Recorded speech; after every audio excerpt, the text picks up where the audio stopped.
Hello everyone, আসসালামু আলাইকুম। তো আজকে নরিনাপুর গায়ে হলুদের ভাইরাল নেক পিসটা বানাবো। আমি এখানে কোনো কাপড় বা হার্ডবোর্ড ব্যবহার করছি না। আমি এটা বানানোর জন্য এখানে গ্লিটার পেপার ব্যবহার করব।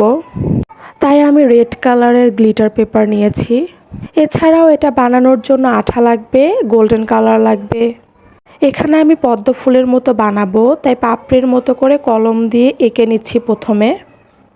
এরপরে এটা কেটে নিতে হবে। আমি এখানে একটা ফুল বানানোর জন্য 5টা পাপড়ি ব্যবহার করছি। এখানে আমি কাগজ নিয়েছি ফুলটাকে বসানোর জন্য।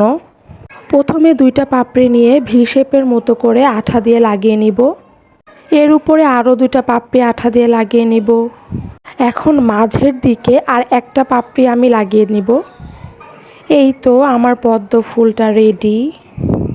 আঠাটা শুকিয়ে আসলে এটা আমি কেচি দিয়ে কেটে নিব। নেক পিসটা বানানোর জন্য এখানে আমি 3টা ফুল ব্যবহার করব। এই তো আমার ফুলগুলো রেডি। এখন আমি এখানে ছোট ছোট কিছু বিডস ব্যবহার করছি।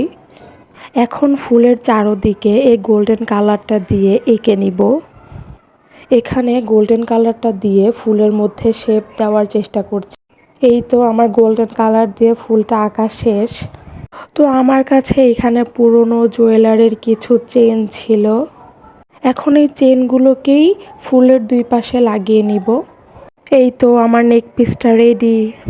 কেমন হয়েছে অবশ্যই কমেন্ট করে জানাবেন। ভিডিওটি ভালো লেগে থাকলে অবশ্যই আমার চ্যানেলটাকে সাবস্ক্রাইব করে দিবেন। Thank you for watching.